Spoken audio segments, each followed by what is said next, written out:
Hello दोस्तों, कैसे हो आप लोग। आशा करता हूँ आप सभी अच्छे होंगे, स्वस्थ होंगे। और तो रोज़ की तरह लाए हैं काफ़ी रियल और काफ़ी हॉन्टेड स्टोरी है। तो चलिए सुनते हैं हमारी पहली स्टोरी। और आप नए हो तो प्लीज़ चैनल पर सब्सक्राइब कीजिएगा, लाइक कीजिएगा। तो आइए चलते हैं अपने स्टोरी पर। तो हमारी पहली जो कहानी है ये हम रेडिट वेबसाइट से लाए हैं। और तो चलिए सुनते हैं। तो कनाडा के ओंटारियो के नियाग्रा फॉल्स के पास स्थित एक टनल का नाम सुनते ही लोग कांपने लग जाते हैं। तो ये कनाडा में है और इस टनल का निर्माण सन 1900 में ग्रांड रेलवे साइंस के ठीक नीचे किया गया था। और इस टनल को बनाने का उद्देश्य इस इलाके के पानी के बहाव के पास ही स्थित खेतों की सिंचाई के लिए प्रयोग किया जाना था। तो 1600 फीट ऊंची और 125 फीट लंबी इस टनल की कहानी किसी को भी हिला कर रखते हैं। टनल का निर्माण हुए काफ़ी वक्त बीत गया था और सब कुछ बहुत आराम से और ठीक ठाक चल रहा था। लेकिन अचानक एक दिन एक दर्दनाक हादसा हुआ और जिसने सब कुछ बदल कर रख दिया। इस टनल के आसपास आबादी बहुत कम थी और इसलिए हर समय यहाँ पानी भी नहीं बहा करता था। जब पानी बहुत भर जाता तो उस समय इस टनल का प्रयोग किया जाता था। इस टनल में यूँ तो कोई हादसे हुए, लेकिन एक हादसा ऐसा था जिसे ओंटारियो शहर आज तक उबर नहीं पाया। तो एक बार की बात है कि इस टनल में पानी का बहाव नहीं था। इस टनल के पास एक घर में बाप और बेटी रहा करते थे और हवा का रुख बहुत तेज़ था और चारों ओर सिर्फ अंधेरा था। लड़की घर में अकेली थी और पीछे वाले कमरे में सो रही थी कि अचानक जब उस पर उसके घर में आग लग गई और देखते ही देखते आग ने पूरे घर को अपनी चपेट में ले लिया। लड़की ने घर से बाहर निकलने की कोशिश की, लेकिन तब तक उसके कपड़े में आग लग पकड़ चुकी थी। तो खुद को बचाने के लिए वह टनल की तरफ भागी, लेकिन टनल में भी उस समय पानी नहीं था। तो आग की जलन की वजह से वह चीखती चिल्लाती रही। उसकी चीख बहुत भयानक और दर्दनाक थी, जिसे सुनकर कई लोग वहाँ इकट्ठा हो गए, लेकिन किसी ने उस लड़की को नहीं बचाया और आखिरकार उस लड़की ने वहाँ दम तोड़ दिया। इसके अलावा यहाँ एक और लड़की की ऐसे ही जलने के कारण मौत हुई थी। लोगों का कहना है कि इस टनल में कुछ दरिंदों ने एक लड़की का सामूहिक बलात्कार किया और अपने जुर्म को छिपाने के लिए उस लड़की को जिंदा जला दिया। उसकी चीखें आसपास के इलाकों तक सुनाई दी और आज भी सुनाई देती है। सुबह जब लोग उस टनल में पहुंचे तो लड़की का जला हुआ शरीर वहां पड़ा था और तब से लेकर आज तक वहां शरीर के जलने की वैसे ही बदबू आती है जैसे पहले आती थी। रोशनी को देखकर परेशान करती है। तो स्थानीय लोगों का कहना है कि अगर कोई उस स्थान पर रोशनी करता है तो लड़कियों की रूहें जो होती हैं, आत्माएं, उसे परेशान करती है। कहते हैं कि एक सफाई कर्मचारी जब टनल की सफाई के लिए अंदर गया तो जैसे उसने माचिस जलाई, तभी एक भयानक चीख उस टनल में गूंजने लगी और उस कर्मचारी ने अपने सिर के ठीक ऊपर दीवार पर एक छिपकली की तरह कुछ रेंगते देखा। उसका चेहरा जला हुआ था। इस घटना के बाद वह आदमी तो बच गया, लेकिन उसका मानसिक संतुलन बिगड़ गया। तो यही कहानी है और आपको आशा करता हूँ अच्छी लगी होगी।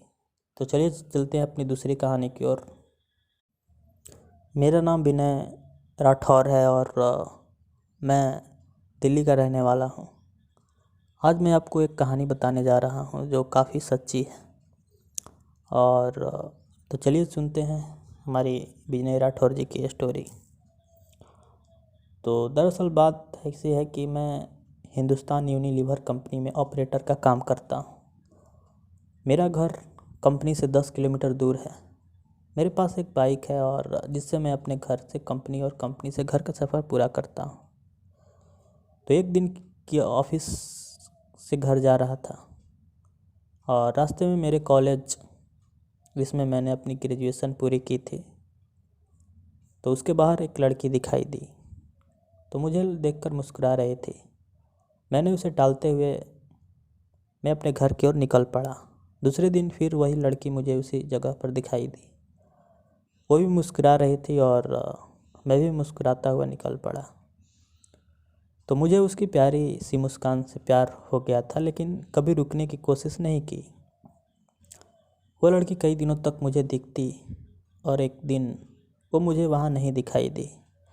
मैं बेचैन सा हो गया और लेकिन मैं उसके बारे में कुछ जानता भी तो नहीं था और उधर ना कभी बात की थी, इसलिए उसका पता भी नहीं लगा सकता था।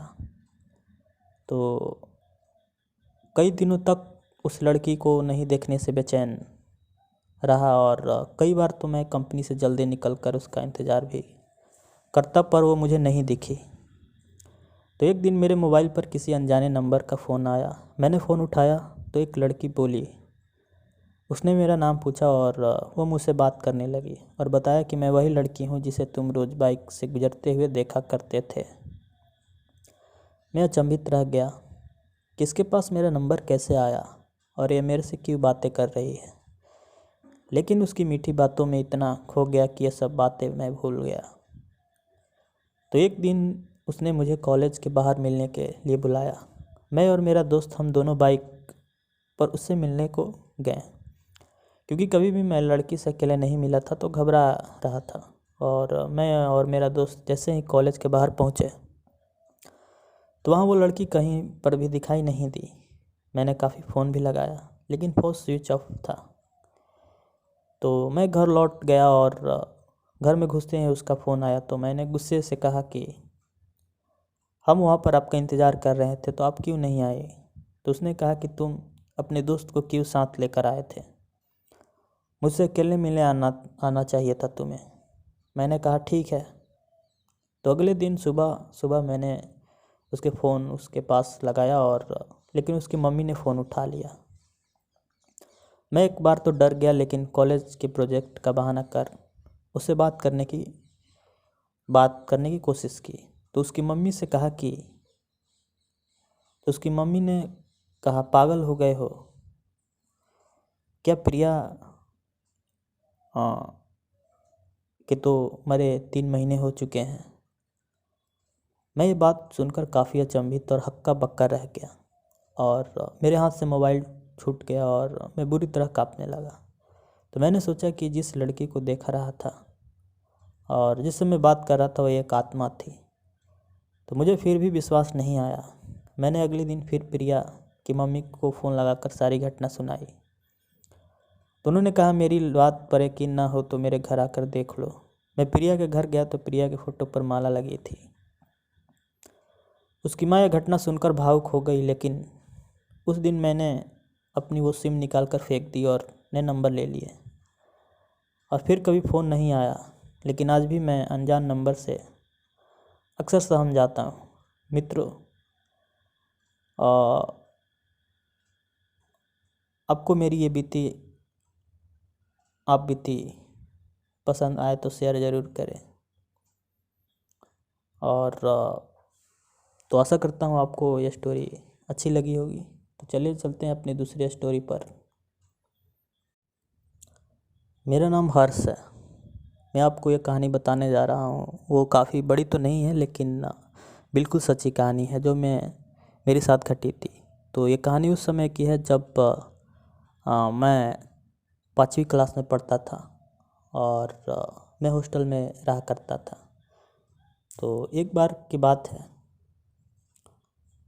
और मैं जिस स्कूल में पढ़ता था वहाँ एक अफवाह थी कि ग्राउंड फ्लोर के टॉयलेट में जो टॉयलेट था उसमें जाना मना है और वहाँ पर भूत रहता है। तो वहाँ कोई अकेला तो नहीं जाता था। तो कुछ बच्चे तो फर्स्ट फ्लोर में ही टॉयलेट करने जाते थे, मगर इन सब बातों और भूत को देखा किसी ने नहीं था। और एक दिन मैं अकेला ही टॉयलेट गया तो वहाँ कोई नहीं था और जब मैं वापस जा रहा था, मतलब टॉयलेट करके जब मैं वापस जा रहा था तो किसी ने मुझे पीछे से धक्का दिया। मैं डर गया और बिना पीछे देखे तेज़ी से वहाँ से भाग गया। मुझे नहीं पता कि धक्का किसने मारा था, फिर मैं वहाँ कभी अकेला नहीं गया और मैं नहीं जानता वो कौन था, लेकिन ये बात बिल्कुल सच्ची है। और तो आशा करता हूँ आपको ये कहानियाँ काफ़ी अच्छी लगी होगी। तो प्लीज़ आप नए हो तो चैनल को सब्सक्राइब कीजिएगा और हमारी पिछली वीडियो में भी आप जाकर पिछली वीडियो देख सकते हैं। तो खैर मिलते हैं आपके साथ नए वीडियो में, तब तक bye and take care. Hello दोस्तों, कैसे हो आप लोग?